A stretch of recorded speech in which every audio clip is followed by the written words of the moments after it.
Чистка от социалните медии. Добре дошли, добродушковци! Ден 20 от чистка от социалните медии. Броят на последователите вече е 81, един повече от вчера. Много се радвам, че сте с мен в този ден.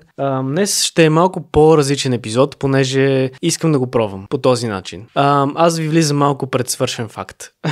Всички дейности за деня вече са свършени и бих искал просто малко да поговоря за тях. Първо, пристигна един от цветовете за лампата, по-скоро за базата, едно navy green, едно много дълбоко маслено зелено, което много ми допада. Мисля, че много добре ще изпъква с костното бяло, което все още очаквам, но скоро ще бъде тук.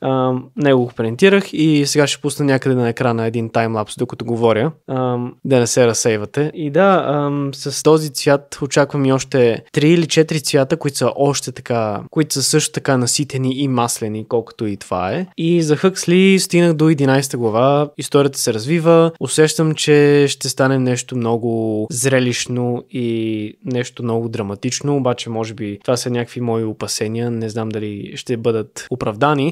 Предполагам, че ще разбера, когато му дойде времето. И да, днес също така е 20 ден, което означава, че 20 дни подред аз съм бил продуктивен според моите виждания, което е за мен е постижение, понеже 20 дни постоянство, а мен малко ми куца постоянството, когато става дума за креативната сфера. И тези цели, които са на бялата дъска, ги считам всичките в креативната сфера, малко или много. Искам да си изграда някакъв вид дисциплина. Все още ми е трудно да го съчетавам с работа, понеже съм на пълно работно време и отгоре на всичкото съм следобедни смени, което е не много удобно, когато се опитваш да вършиш някакви такива по-креативни дейности. Но какво да се прави? Трябва да се прави изкуство по някакъв начин, колкото и трудно да е. Ако наистина цениш нещо толкова много и искаш да го правиш, ти винаги ще намериш начин и време.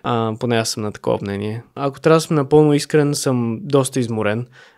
За сега. Просто го избутвам. Знам, че е за добро, обаче просто усещам как се измарям и съм изцеден. Просто ежедневието ми с работата и отделно след работа и преди работа аз не спирам да бъда продуктивен, което е, нали, позитив, обаче ментално съм леко изцеден. Затова може би другата седмица ще си направя почивка в понеделник и вторник. Но ще го обмисля доста този казус. Защото искам да го разреша до тогава. Да, за днес, както казах, малко по-различен епизодът. По-скоро беше наистина предсвършен факт. Всичките неща вече съм ги свършил.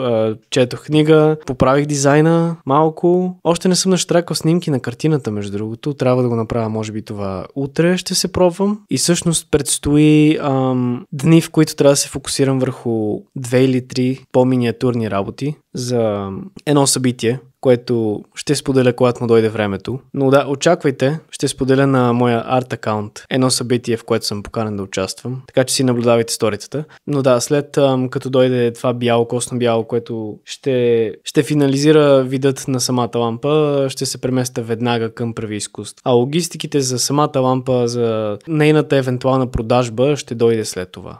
Понеже имам срок за тези творби, които трябва да направя. И то е до 28, така че от днес ми остават 7 дни да ги направя. Мисля, че ще ги направя доста бързо, но нали, да не се джинксна. И да, стига толкова съм разтягал лукуми. Мерси много, че бяхте част от ден 20, малко по-различен ден, по-рефлективен. Утре очаквайте 21 ден, в който се надявам вече цветовете за принта да са при мен. Разбира се, може да се случи всичко. Може би ще видите още една тренировка. Разбрах, че някои от вас са се насладили на тренировъчната компилация.